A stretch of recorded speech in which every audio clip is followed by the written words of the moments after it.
नमस्ते, आप सभी का स्वागत है मेरे यूट्यूब चैनल में। मैं हूँ हिंदी की छात्रा, यानी कि मैं भी बीएड कर रही हूँ और इस यूट्यूब चैनल के माध्यम से आप सभी को थोड़ा सिखाना और स्वयं भी थोड़ा सीखना चाहती हूँ। तो उम्मीद है आप सभी को पसंद आएगा। तो चलिए आज का पाठ शुरू करते हैं। तो आज हम पढ़ेंगे कबीरदास के प्रसिद्ध साखियाँ, ठीक है, जो कि हमारे 9वीं कक्षा के काव्य खंड का पहला अध्याय है। मान सरोवर सुभर जल, हंसा केली कराही, मुक्ता फल मुक्ता चुगे, अब उड़ी अनत न जाहे। ये तो हो गया दोहा के रूप में। आप भी इसे गा भी सकते हैं। मैं आपको गा के सुनाती हूँ थोड़ा सा, ताकि आप भी गाना सीख सके, ठीक है। मान सरोवर सुभर जल, हंसा केली कराही, मुक्ता फल मुक्ता चुगे, अब उड़ी अनत न जाहि कबीरा, अब उड़ी अनत न जाहि। इसी प्रकार से आप पूरा दुआ गा सकते हैं। तो आइए चलिए अब इसका अर्थ को समझते हैं। मानसरोवर का अर्थ समझ रहे हैं आप लोग। जो मानसरोवर कैलाश में स्थित है उसका यहाँ पे उदाहरण लिया गया है। हम तालाब भी ले सकते हैं इसका अर्थ। उसके बाद सुभर का अर्थ होगा अच्छी तरह भरा हुआ, और जल तो आप सबको पता है जल, और यहाँ पे हंसा का अर्थ होगा हंस, और केली अर्थात क्रीड़ा या फिर खेलना, कराही अर्थात कर रहे हैं, खेल रहे हैं, ठीक है। मुक्ता फल मुक्ता चुगे यानी कि मोती चुग रहे हैं। अब उड़ी अब उड़कर अनंत न जाए यानी कि कहीं और नहीं जाना चाहते, ऐसा इन पंक्तियों में कहा गया। अब इसको हम विस्तार से इसका भावार्थ समझते हैं, ठीक है। तो निम्न पंक्तियों में कबीरदास जी कहते हैं कि मानसरोवर का पवित्र जल पूरी तरह भरा हुआ है, जिसमें हंस क्रीड़ा कर रहे हैं अर्थात खेल रहे हैं। वे आनंद में मग्न होकर वहाँ मुक्ति रूपी मोतियों को चूग रहे हैं, और अब इस परम सुख को छोड़कर वे कहीं और नहीं जाना चाहते हैं। यहाँ पे है ना, उड़ी अनत न जाहे। तो अब इस परम सुख को छोड़कर वे कहीं नहीं जाना चाहते हैं, अर्थात इन पंक्तियों के माध्यम से कबीरदास कहना चाहते हैं कि जब इंसान का मन भगवान की भक्ति में लग जाता है, जैसे कि हंस मानसरोवर में मुक्ति चुग रहा है, वैसे जब इंसान का मन भगवान की भक्ति में लग जाता है तो उसे असली आनंद मिल जाता है। जैसे कि हंस को मोती चुगने में आनंद मिल रहा है ना, तो फिर उसका मन दुनिया की झूठी सुख सुविधाओं और मोह माया के पीछे नहीं भागता है, और हंस वहाँ पे इतना मग्न हो गया, उसको इतना परम सुख मिल रहा है मानसरोवर में मोती चुगने से, कि वो कहीं और नहीं जा रहा। उसी प्रकार मनुष्य को भी यहाँ पे कहा गया है कि जब इंसान का मन भगवान की भक्ति में लग जाता है तो उसे असली आनंद मिल जाता है। फिर उसका मन दुनिया की झूठी सुख सुविधाओं और मोह माया के पीछे नहीं भागता है। जब हमारा मन पवित्र और साफ हो जाता है तो हमें बाहर की दुनिया में खुशी ढूंढने की ज़रूरत नहीं पड़ती है। असली शांति और संतोष हमारे अपने अंदर ही छुपा होता है, ठीक है। आप सभी को समझ में आ रहा है कि यहाँ इन पंक्तियों में कबीरदास जी कहते हैं कि हमें बाहरी सुख सुविधा मोह माया को छोड़कर हमारे अपने अंदर सुख और शांति ढूंढना चाहिए। यही हमारे लिए परम सुख है, ठीक है। समझ में आ गया। अब यहाँ पे दूसरा साखी है। प्रेमी ढूंढत मैं फिरूं, प्रेमी मिले न कोई, प्रेमी को प्रेमी मिले सब भी समृद्ध होए। यहाँ पे तो ऐसा कोई शब्द है नहीं जो कि समझ में ना आए। प्रेमी यानी कि यहाँ पे भक्त कहा गया है, जो भगवान के भक्त को यहाँ प्रेमी कहा गया है। ढूंढत यानी ढूंढना, फिरो मतलब फिरना, और यहाँ पे विष अमृत से तो आप लोग अच्छे तरह से परिचित हैं। तो इन पंक्तियों में कबीरदास जी कहते हैं कि मैं संसार में ईश्वर के सच्चे प्रेमी अर्थात भक्त को ढूंढता फिर रहा हूँ। मैं संसार में ईश्वर के सच्चे प्रेमी, उनके भक्त को ढूंढता फिर रहा हूँ, लेकिन मुझे कोई सच्चा प्रेमी नहीं मिल रहा है। प्रेमी मिले ना कोई, ठीक है। फिर आगे वो कहते हैं, लेकिन मुझे कोई सच्चा प्रेमी नहीं मिल रहा है। जब एक सच्चे ईश्वर प्रेमी को, एक सच्चे भक्त को दूसरा सच्चा प्रेमी यानी दूसरा सच्चा भक्त मिल जाता है तो मन की सारी बुराइयां, पाप और विष अच्छाई और पवित्रता रूपी अमृत में बदल जाते हैं। यहाँ पे कह रहे हैं ना, सब विष अमृत होए, प्रेमी को प्रेमी मिले सब विष अमृत होए।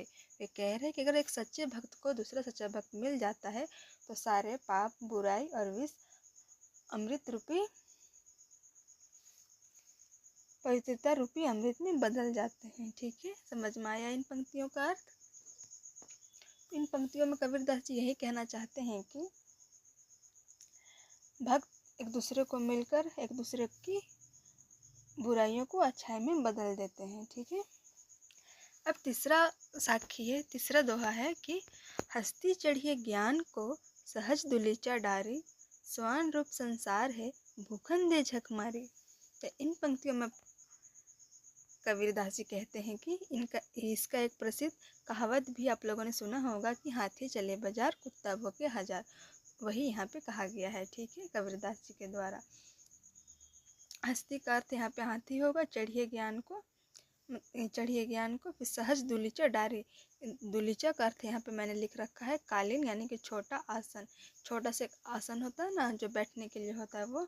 स्वान मतलब कुत्ता, और बाकी तो रूप, स्वान रूप संसार, संसार से तो आप लोग संसार का अर्थ आप लोग समझ रहे हैं, भूखन दे झकमारी यानी कि वक्त बर्बाद करना। ठीक है, तो इसका अब हम भावार्थ विस्तार से समझते हैं। तो इन पंक्तियों में कबीरदास जी कहते हैं कि मनुष्य को ज्ञान रूपी हाथी की सवारी, यहाँ पे है ना हस्ती चढ़िए ज्ञान को, तो मनुष्य को यानी कि हम मनुष्य को ज्ञान रूपी हाथी की सवारी सहज स्वाभाविक रूपी आसन बिछाकर करनी चाहिए। यहाँ पे कहा गया है ना, सहज दुलीचा डारी, यानी कि ज्ञान रूपी हाथी की सवारी सहज स्वाभाविक रूपी आसन बिछाकर करनी चाहिए। यह संसार तो एक कुत्ते के समान है ना, स्वान रूप संसार है, उसी प्रकार यह संसार तो एक कुत्ते के समान है जो हाथी को देखकर बिना वजह भौंकता रहता है। इसलिए दुनिया की परवाह किए बिना अपने ज्ञान मार्ग पर आगे बढ़ते रहना चाहिए। लोग तो समय आने पर खुद ही चुप हो जाते हैं। ठीक है, तो इन पंक्तियों में कबीरदास जी कहना चाहते हैं कि हमें ज्ञान के मार्ग में अच्छे से स्वाभाविक सहज रूपी आसन बिछाकर करनी चाहिए, आगे बढ़नी चाहिए, अपना ज्ञान प्राप्त करना चाहिए। हम कुछ भी करें, लोग अच्छा करे तो भी बोलेंगे, बुरा करे तो भी बोलेंगे, इसीलिए किसी का नहीं सुन के दुनिया की परवाह किए बिना अपने ज्ञान मार्ग में आगे बढ़ते रहना है। अगर आप उनको नज़रअंदाज करते हैं, उनकी बातों पर ध्यान नहीं देते हैं, तो समय आने पर बोलने वाले लोग स्वयं ही चुप हो जाते हैं। इन पंक्तियों में कबीरदास जी यही कहना चाह रहे हैं। ठीक है, तो किसी की परवाह किए बिना, किसी के बातों को अपने आप पे लिए बिना, किसी के बातों को बुरा माने बिना अपने आप को ज्ञान के मार्ग में बढ़ाते रहना है। ठीक है, क्योंकि लोगों का काम ही है कहना, चाहे अब अच्छा करो या बुरा करो। आगे के दोहा है, पखा पखी के कारणे सब जग रहा भूलान, निरपक होय के हरि भजे सोई संत सुजान। अब इन पंक्तियों में कहते हैं पखा पखी का अर्थ यहाँ पे मैंने लिख रखा है पक्ष विपक्ष होगा। पक्ष विपक्ष के कारण यानी कि कारण, सब जग रहा भूलान भूलना, निरपक्ष यानी कि निष्पक्ष, होय के हरि भजे सोई संत सुजान। तो चलिए अब इसको भी समझते हैं।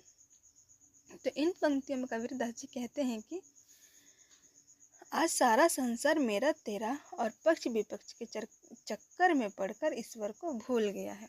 ऐसा है ना, आज हम वास्तविक में भक्ति क्या है, वास्तविक में धर्म क्या है, ये भूल गए हैं, जाति पाति और धर्म के बीच में पड़कर। ठीक है, वही यहाँ पे कबीरदास जी कहना चाह रहे हैं, वो बहुत पहले से ये चीज़ कह रहे हैं। ठीक है, कि पखा पखी के कारण यानी कि पक्ष विपक्ष करने में, तेरा मेरा करने में आज पूरा संसार ईश्वर को भूल गया है। लोग धर्म, जाति और संप्रदाय के विवादों में उलझे हैं। कबीर जी के अनुसार जो व्यक्ति इन सब भेदभावों से दूर होकर निष्पक्ष भाव से ईश्वर की भक्ति कर रहा है या फिर ईश्वर की भक्ति करता है, वही वास्तव में सच्चा और ज्ञानी संत है। इन पंक्तियों में कबीरदास जी कह रहे हैं कि जो इंसान, जो व्यक्ति, जो दुनिया में पक्ष विपक्ष, तेरा मेरा और जाति धर्म के भेदभाव, संप्रदाय के विवादों को छोड़कर सच्चे मन से निष्पक्ष होकर ईश्वर की भक्ति कर रहा है, वही सच्चा भक्त और सच्चा ज्ञानी और सच्चा संत है। ठीक है, आगे है, हिंदू मुआ राम कही मुसलमान खुदाई, कहे कबीर सो जीवता जो दुहू के निकटी ना जाए। अब इन पंक्तियों में कबीरदास जी कहते हैं कि हिंदू मुआ राम कहे, ये तो पढ़ के समझ में आ रहा है, इसमें तो कोई कठिन शब्द नहीं है, ठीक है। तो अब इन पंक्तियों में कबीरदास जी कहना चाह रहे हैं कि हिंदू जीवन भर राम राम कहते हुए और मुसलमान खुदा खुदा कहते हुए आपस में लड़कर मर गए। मतलब जब से ये दुनिया चल रहा है, जब से धर्म एक दूसरे सभी लोगों के द्वारा धर्म अपनाए गए, तब से मेरा धर्म अच्छा, मेरा धर्म अच्छा, ये हिंदू मुस्लिम कहकर एक दूसरे से लड़ रहे हैं। आगे कबीरदास जी कहते हैं, लेकिन दोनों में से किसी को भी ईश्वर का सच्चा ज्ञान नहीं मिला। यहाँ पे लिखा हुआ है ना कि मुसलमान कही खुदाई, कहे कबीर सो जीवता जो दुहू के निकटी न जाए। हिंदू राम राम, मुसलमान खुदा खुदा कहते हुए एक दूसरे से लड़ रहे हैं, लेकिन दोनों में से किसी को भी आज तक ईश्वर का सच्चा ज्ञान नहीं मिला। कबीर कहते हैं कि वास्तव में इस संसार में वही व्यक्ति सही मायने में जीवित है जो इन दोनों के द्वारा फैलाए गए धार्मिक कट्टरवाद और भेदभाव के जाल में नहीं फंसता है। जो यहाँ पे लिखा हुआ है ना, जो दुहू के निकटी न जाए, तो कबीरदास जी कहते हैं कि वास्तव में इस संसार में वही व्यक्ति सही मायने में जीवित है जो इन दोनों के द्वारा फैलाए गए धार्मिक कट्टरवाद और भेदभाव के जाल में नहीं फंसता है। इन दोनों के द्वारा बनाए गए, इन दोनों धर्मों के द्वारा बनाए गए किसी भी प्रकार के धार्मिक भेदभाव को नहीं मानता है, ठीक है। वही सच्चा व्यक्ति है और जीवित व्यक्ति है। अगर सही और सरल तरीके से समझे तो इन पंक्तियों में कबीरदास जी कह रहे हैं कि हमें अच्छा इंसान बनने पर ध्यान देना चाहिए, हमें धर्म के नाम पर एक दूसरे से नहीं लड़ना चाहिए, ठीक है। यहाँ पे कबीरदास जी ये कहना चाह रहे हैं। फिर आगे की साखी में कबीरदास जी कहते हैं, काबा फिरी काशी भया, राम ही भया रहीम, मोट चुन मैदा भया, बैठी कबीरा जिम। अब ये थोड़ा पढ़ के समझ में नहीं आ रहा, लेकिन हम लोग इसको समझने का प्रयास करते हैं। काबा फिरी काशी भया, ठीक है। तो इन दोहा में कबीरदास जी कहते हैं कि जब मनुष्य के मन में धार्मिक भेदभाव दूर हो जाता है, जब हमारे मन में या फिर किसी भी व्यक्ति या मनुष्य के मन में धार्मिक भेदभाव दूर हो जाता है, तो उसके लिए मुसलमानों का पवित्र तीर्थ काबा ही हिंदुओं की पवित्र नगरी काशी बन जाता है, ठीक है। यहाँ पे है ना लिखा हुआ, राम ही भैया रहीम, काबा फिरी काशी भैया, राम ही भैया रहीम। यानी कि जब मनुष्य के अंदर धार्मिक भेदभाव दूर हो जाता है, तो उसके लिए मुसलमानों का पवित्र तीर्थ काबा ही हिंदुओं की पवित्र नगरी काशी बन जाता है और राम ही रहीम बन जाते हैं। जिस प्रकार मोटे आटे को अखाद्य समझा जाता है, यहाँ पे लिखा हुआ है ना, मोट चुन मैदा भैया, यानी कि जिस प्रकार मोटे आटे को अखाद्य यानी कि खाने योग्य नहीं समझा जाता है, पर बारीक पीसने पर, यानी कि जब उसको महीन एकदम पूरा बारीक पीस दिया जाता है तो मैदा बन जाता है, ठीक है, जिससे मनुष्य आराम से खाता है और शौक से खाता है।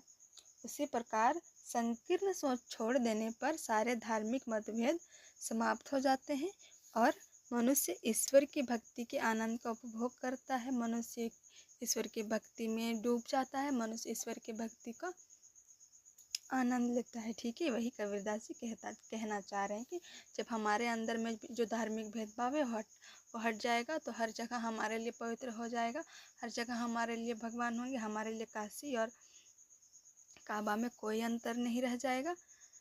यही यहाँ पे कबीरदास जी कह रहे हैं। अब अंतिम दोहा में कबीरदास जी कहते हैं कि ऊंचे कुल का जन्मिया जो करनी ऊंच न होई, सुबरन कलश सूर भरा, सुबरन कलश सूरा भरा, साधु निंदा सोए। अब इसी कबीरदास जी कर्म के महत्व पर बल देते हुए कह रहे हैं कि केवल ऊंचे या प्रतिष्ठित कुल में यानी कि वंश में जन्म लेने से कोई महान नहीं बन जाता है। यदि उसके कर्म ऊंचे या फिर अच्छे ना हो तो यह ठीक उसी प्रकार है जैसे यदि सोने के घड़े में शराब भरी हो तो भी सज्जन लोग यानी कि साधु लोग उस घड़े की निंदा ही करेंगे, ठीक है। अर्थात मनुष्य अपने कुल से नहीं बल्कि अपने अच्छे कर्मों से महान बनता है। तो आज के लिए इतना ही। आज हमने कुल 7 साखियाँ पढ़े कबीरदास जी के। उम्मीद करती हूँ मैं आपको अच्छे तरह से इन दोहों को, साखियों को समझा पाई होंगी और आपको समझ में भी आया होगा। आज के लिए इतना ही। पूरा वीडियो देखने के लिए बहुत बहुत धन्यवाद। अगर आपको पसंद आया हो तो लाइक, शेयर एंड सब्सक्राइब ज़रूर करें।